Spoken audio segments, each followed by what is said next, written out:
Hello, hello, hello. Samuel here.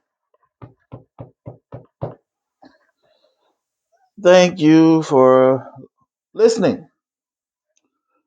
So I have a major problem with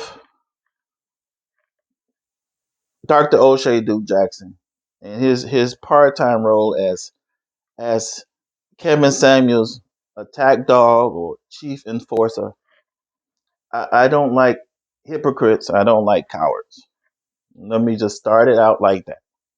I don't like hypocrites. I don't like cowards. So let's start a little brief conversation. I'm hoping this won't take too long. And I'll tell you what I mean by why I get triggered every time I see Dr. Jackson, O'Shea Duke Jackson, acting as this enforcer. Okay. First, you need a little bit of context, then a little bit of more context, and then we can go into it. All right. But we're gonna do it kind of quickly. First thing we have to start in Ukraine. The story starts in Ukraine. Right now, the white nationalists, the alt-rights, the fascists are in like some sort of civil war. Why? Because in the past, both Ukraine and Russia have been seen as safe havens for their groups, their movements, whatever. And the governments have been seen as sympathetic. All right. So when the war happened, so you know Putin was like, oh, I'm gonna come in and denazify. That was very rich because both of these countries have been seen as kind of safe havens for these people, right? And the governments have been seen as sympathetic. So when the war happened, there was this split that exists right now. So you have some of the guys who are pro-Ukrainian. You have some of the guys who are pro-Russian, and they're infighting. They're infighting among those white supremacist types. So Gonzalo Lira is a Chilean American. He was born in Chile. You know, white family. He eventually moved to the United States. Went to school, good school, Dartmouth. Worked as a video maker. Eventually, he found his way to Ukraine. Met a Ukrainian woman, had two children.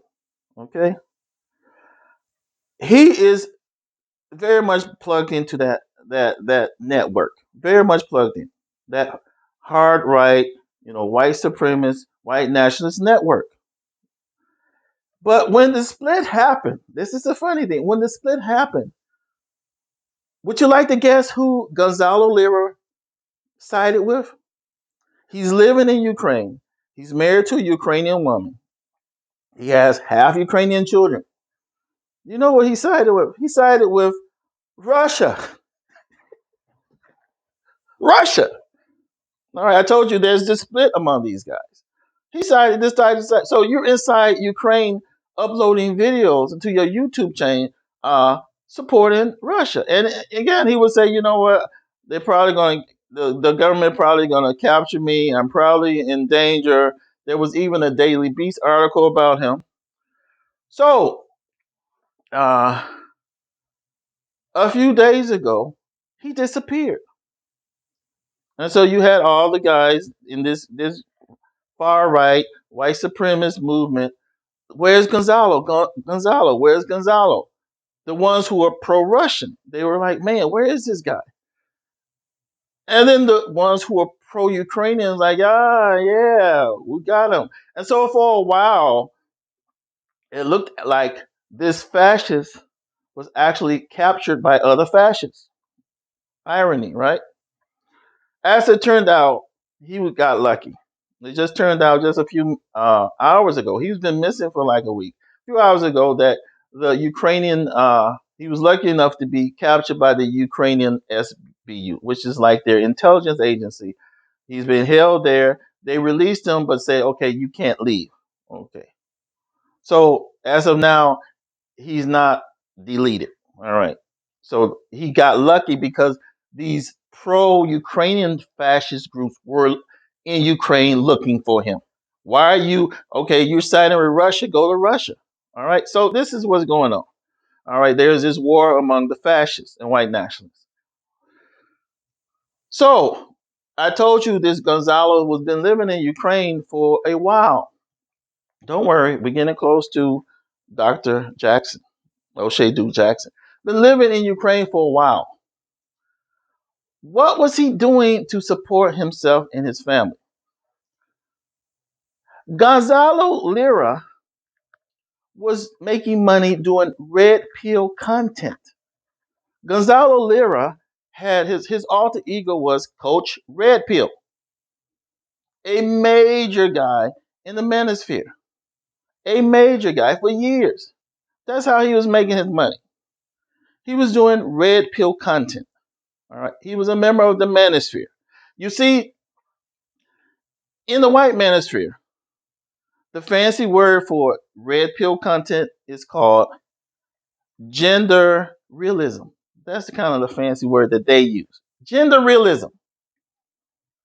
And so these so-called gender realists, many of them, a lot of them, also believe in race realism. Race realism, which is just a fancy word for white supremacy. Race realism. So you have a situation where a lot of the major manosphere guys were not only red pill guys, but they were a member of the alt-right. They were white nationalists, all of that. Okay. And this has been going on for years. Years. Okay. The manosphere was just infested with these guys, leaders, major guys like Gonzalo Lira, aka Coach Red Pill. Now, if you know, a few years ago, right now there's a more of a complete split between the black manosphere and the white manosphere. But that's recent. That's recent. Before 2019, and even prior to 2019, there was a lot of this back and forth. A lot back and forth. Black manosphere would go on these podcasts. They would go to these conventions like 21 Convention. There was a lot of mixture. No one said anything. Not once did you see, can you see a video in which one of these prominent long-term black manospheres denounced the alt-right. Not once did these so-called black manosphere guys, who's supposed to mentoring young black men, warn young black men entering the manosphere, say, hey, stay away from these guys because you'll be giving your views and you'll be giving your super chats to the alt-right movement. Not once. They said they kept their mouth shut for years. For years. O'Shea Duke Jackson kept his mouth shut, did not say anything. There is no video in which he put out a video saying, beware of these guys. He just kept his mouth shut. Now, he was going to school, in Poland, and Poland is another hotspot of these guys. Maybe he was afraid. Probably. Maybe he was afraid. In my old channel, when I would talk about these guys, the death threats and all of that. So some of these guys are very scary guys. So maybe he was just scared. But now you see the hypocrisy of this attack dog. I just got off the phone with Kevin Samuels, and then he goes in on anyone says anything about his God, Kevin Samuels. He's going in on this guy. Okay, where was your enforcement 2-3 years ago? Where was your bravery 2-3 years ago? Do you know how this split happened where now the black manosphere is more defined and most of the black manosphere stay over here and the white manosphere is over there? You know what happened? There was one brave man who actually spoke out. One brave manosphere guy who actually did a full video denouncing these guys. His name is Alan Roger Curry. In August 2019, he spoke out. Okay, the alt-right, the hell with these guys, F these guys, and then you saw this gradual split. And it's surprising. O'Shea Duke Jackson didn't release a video backing the guy up. He didn't back them up. All these brave alpha guys talking about pro-black simps and all that stuff. When Alan Roger Curry, he was the only brave guy to do a full video denouncing the alt-right, denouncing people like this Gonzalo Lira. The other guys, like the brave now, his Mr. Chief Enforcer, Kevin Samuels, Chief Enforcer, O'Shea Duke Jackson, didn't say anything. They kept their mouths shut like good little Negro boys. Good little Negro boys. And now this good little Negro boy is now some sort of enforcer for Kevin, who is another good little Negro boy. I'm going to play you, I'm going to leave the link of ARC denouncing these guys, the video. And whenever any of these guys talk this smack about alpha and all this stuff and all that stuff, you just ask them, okay, you were around before 2019 where there was all this intermingling between the two manospheres. Can you point me to your video? Did you do a video backing up ARC? Huh? Mr. Alpha, you talking crap, pro-black simp, all that stuff. Mr. Alpha, can you point me to your video in which you denounced these guys, where it was time to actually show bravery? Where were you? Let me just play some of his stuff. I apologize for the lack of. I apologize for my lack of technology, or my technology is still in boxed up and stuff. But let me play a little something from his denouncing of the alt-right. Violence competing. Now it's associated with the alt-right, racist motherfuckers and misogynistic motherfuckers. Man, I don't want Alan Roger Curry or Mo One Brand to be associated with that type of shit. Violence competing.